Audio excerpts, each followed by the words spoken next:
You know, when listening to the songs, I almost have a feeling that we're just grieving the loss of what used to be. And that's fine. I can understand that we have to do that. But I can't stand grieving a loss without in some way saying, well, how do we change things? What are we going to do?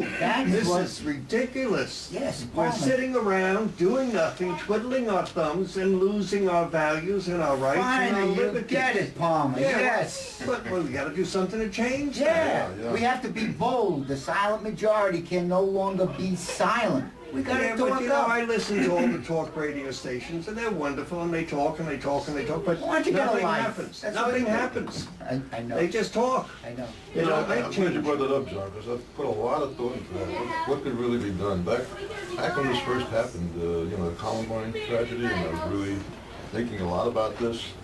I was thinking at that time of organizing a group myself to try to get prayer back in the schools. And at that time, in 1962, I'm going back, and when the Supreme Court outlawed prayer, public opinion was so against that. They wanted that changed. It's worse now. There were so many political figures, powerful figures that wanted to change it, and they couldn't change it. Yeah, but you have to We understand, can't change that anymore today. It's almost there's a impossible. culture Yeah, out right. there that does not relate to what you're talking about and to what we're talking about and what Trevor talks about on his radio shows.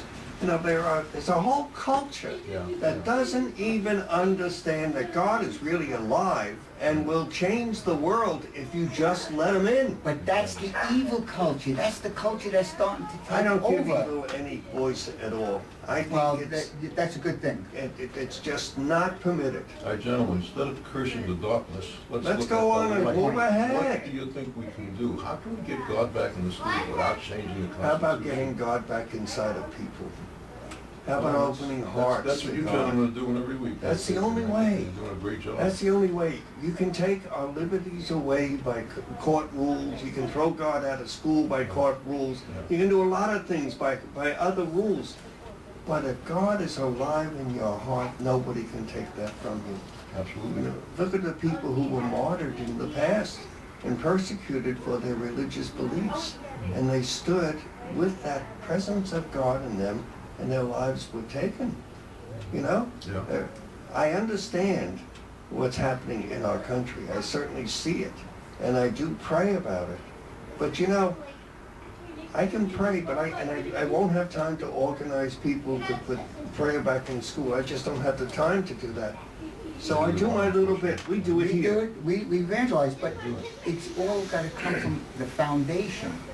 And the foundation to build on that are family values. That's They're what it's gone. built. They're That's gone. what we got to get We gotta back. get it back, that's right. We got to start with the family values. You know, the trouble, Tony, is it's such a different world than when we grew up. There's so many families today that are split, you know, divorce is 60% rampant. divorce rate. Yeah. Because First of the economy, marriages, 84% divorce rate. Second marriages. 84%? Wow, that's That's incredible. a psychiatrist, a psychologist. told me. You know, so it's really the breakup of the family, because the That's one of- family has that's one been of the under big attack. problems. Yes. Yeah. I Yes. mean, with the economy, the husband and wife, when they are married, sometimes, most of the time, both of them have to work to make ends meet. They don't have time for the children. They don't have time to really instill these values. And there's many single parents, because of these divorces, that really have very little time. So Well, let's push what it a do we do little about further. it? Let's get into the technology today. How many young kids do you see just using their thumbs to communicate? And you know, we can I have laugh, a 5-year-old grandchild. I love him, but he's got one of these things in front of him all the time. but that's a playing way games. of isolating a person from the family.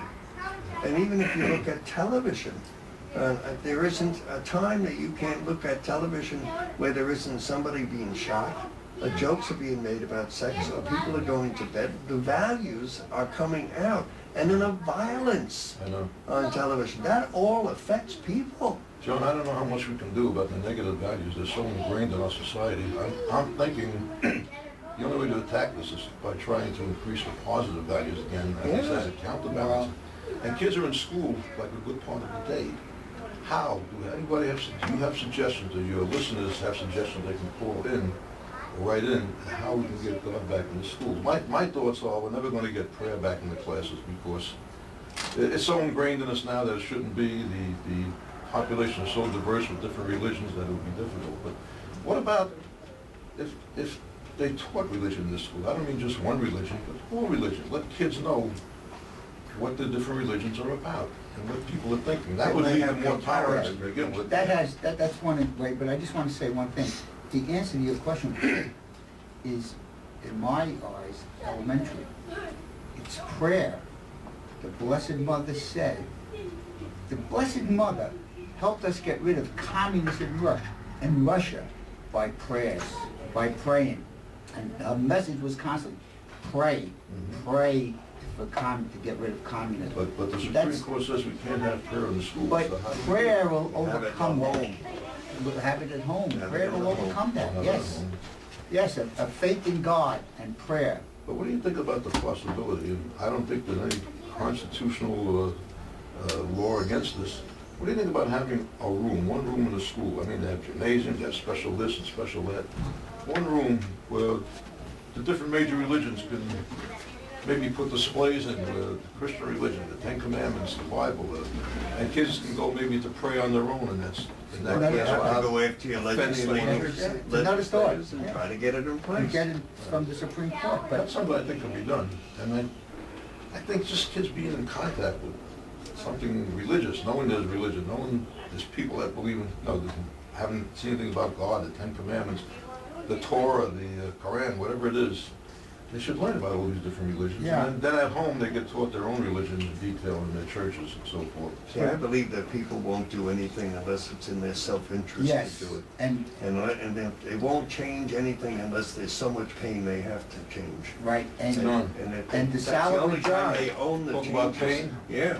you know, you look at these numbers, and although we're talking maybe about 200 or 300 children that have been killed over the last 30, 40 years, doesn't seem like a lot when you're looking in relation to 9/11 being 3,000 people killed at once. But do you know how many people are affected by every one child that's killed? I mean, their family, the family of the I have person people